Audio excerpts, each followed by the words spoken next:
Hello, my fine feathered friends and fellow collectors at collections.com. My name's Lee, aka Catfish Man, and this is going to be my debut movie review for collections.com. If you don't already know this, I do movie reviews at ilikebadmovies.com. Shameless plug. And today's movie is going to be The Wizard, 1989, with Fred Savage, a Nintendo sponsored deal, I believe, and if I'm not mistaken, and I might be, this movie was actually where the world was introduced to Super Mario Brothers 3, and possibly, and I might be making this up, the Power Glove. Well, without further ado, we're going to start this up, and we're going to start it off with the trailer, and then we're going to discuss. So, here we go with the trailer for everybody's favorite Fred Savage video game movie, The Wizard. Tickets to California, please. That's $226. Well, we only have $27.30. What does that get us? Nowhere. Corey's taking his brother Jimmy on a ride. These two boys already traveled more than 80 miles across the state. We've hired someone to find him. What's his problem? He's just giant. But Jimmy's got a secret You got 50,000 on Double Dragon? that could make this the ride of their lives. Look at him. He's a wizard. He's headed for the video championship. This guy? What is that? Power glove. Yeah, well, just keep your power gloves up front, right? With a touch of romance I am not kissing a boy. and a ton of trouble. That's huge. We're too late.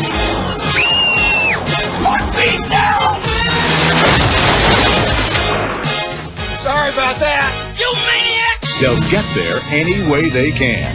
Jimmy! Here we come! It's Jimmy!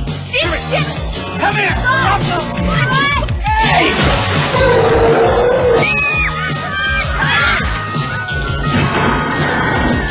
Now, what do you think you're doing to him? I'll just let you tell him to do what you want him to do. How about once you ask him what he wants to do, huh? Now, Video Armageddon.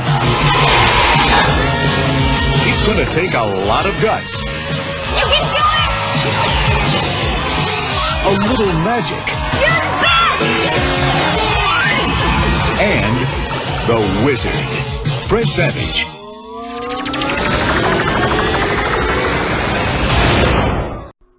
So how many of you had a whole bunch of memories come flooding back after watching that trailer? Well, unfortunately, I wasn't one of the ones that have any memories coming back because this is the first time I've watched this movie. When it came out originally, I kind of avoided it because I was a Nintendo guy. No, I was a Sega guy. But not only that, it was aimed at a younger generation, the generation just after mine, I believe. But you know what? That said, I was pleasantly surprised with this movie. Not expecting much, because I don't really go into any movie expecting much.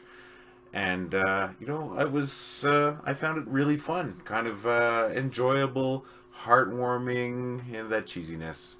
But at the same time, it was a fun movie. Really Nintendo-centric, but we knew that it was going to be like that. And now, please correct me if I'm wrong. And I could do some research, but I'm pretty lazy. As stated earlier, I was told that this was the debut of the Power Glove, at least in North America, and Super Mario Brothers 3. Not sure if that's true. Probably a good little Google search would solve that for me. But nonetheless, I enjoyed the movie. I think I enjoyed it for a lot more watching it now than I probably would have back in the day, because I think I would have been more jaded back in the day about it. But I wasn't. It was fun. So, what's the story about? Well, you got a young kid. His name's Jimmy Woods. He's not autistic.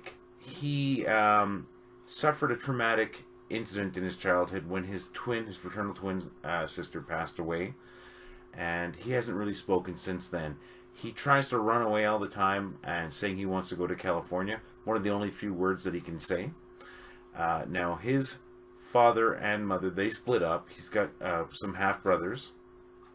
And they're just two separate households, separate lives. In Jimmy's house, the mom, who was stepmother to Fred Savage's Corey, and Nick, the older brother, played by Christian Slater, an actor that I've always liked. why am I not seeing him in more things? That's beside the point. But anyways, the mother split with the father. Father was Sam, played by another great actor, Beau Bridges. So there's some real good actors in this movie. Fred Savage being a better actor than I would have given him credit back in the time. So, got off track. Jimmy, traumatized by the death of his his fraternal twin sister, has not really spoken since the time. His mother and stepfather are thinking about putting him in a home. So they're planning on doing that.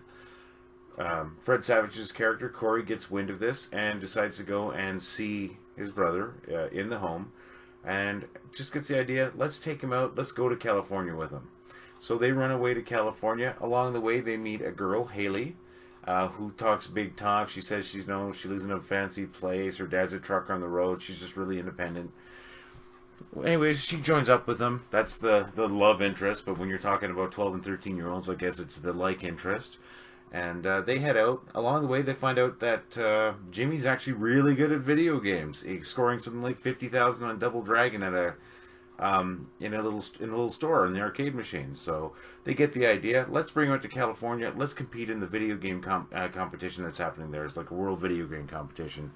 So that's what they're doing. They're running away, going to California, and meanwhile, back at the ranch, Jimmy's mom, and of course Corey's stepmom and stepfather, have decided to hire a guy who specializes in retrieving runaway kids to hunt them down and bring them back.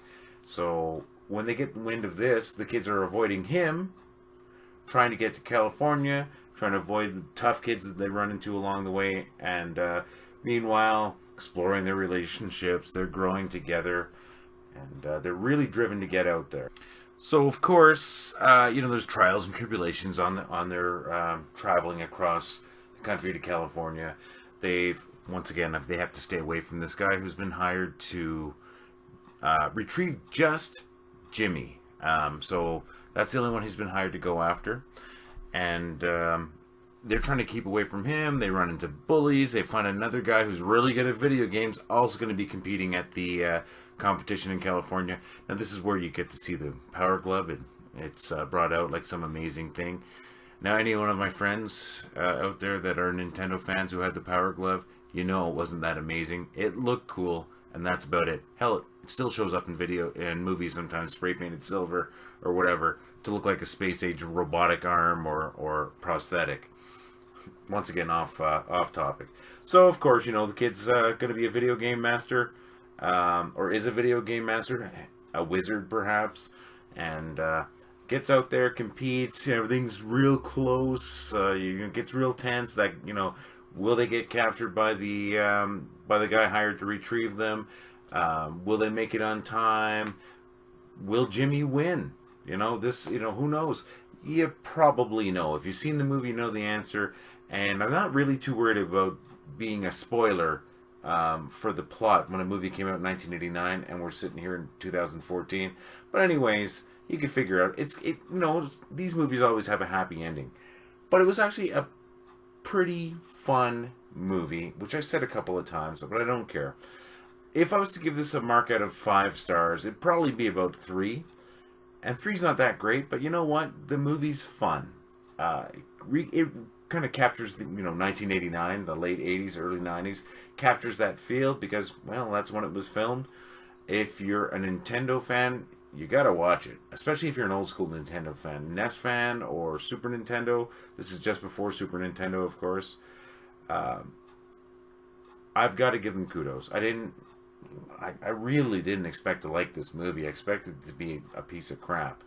And maybe if I look at, as a movie itself and comparing it to Gone with the Wind, yeah, it's a piece of crap. But if you just want some enjoyment, this is an enjoyable little movie. Easy to find. You could probably get it for $5 on DVD somewhere. I'd be shocked if you couldn't find it streaming somewhere. Definitely suggest you go and watch it. I mean, you got Fred Savage, you got Christian Slater, you've got Beau Bridges, and then, of course, random people out there that I didn't bother to learn their names. Gonna give it 3 out of 5 stars. I really think you should go and watch it. If you haven't watched it before, watch it for the first time. And if you've watched it before and it's been a long time, why not refresh your memory, relive your childhood, Wasn't my childhood, but I kind of wish it was, you know, because I mean I was easily 10 or 15 years younger. That said, good movie. I'm glad I picked it for the first movie in the series that we're doing here. Now, the series that I'm talking about is I'm going to do a week or about 5 or 6 movie reviews for video game based movies. This being the first one, I think I lucked out. Never saw it before, expected nothing, and pleasantly surprised. So 3 out of 5 stars, because I've repeated myself a dozen times. Go out there and watch it. And the next movie coming up, I believe, is either going to be Tron or not Tron. So anyways, folks, I hope you enjoyed this. I really would like some input as to what kind of movies you'd like me to do, or if you even want me to do movies. If you want me to shut up and go away, I will do that and go back to collecting. But let's get some input from you folks. What movies do you want to see?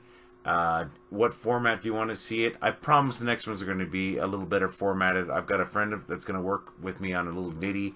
And I want to work on a logo also. And I'll do a little more writing before I do this. But I wanted to get out there and put this. I've been telling Corey I'd be doing it for the last week and a half. Haven't done anything.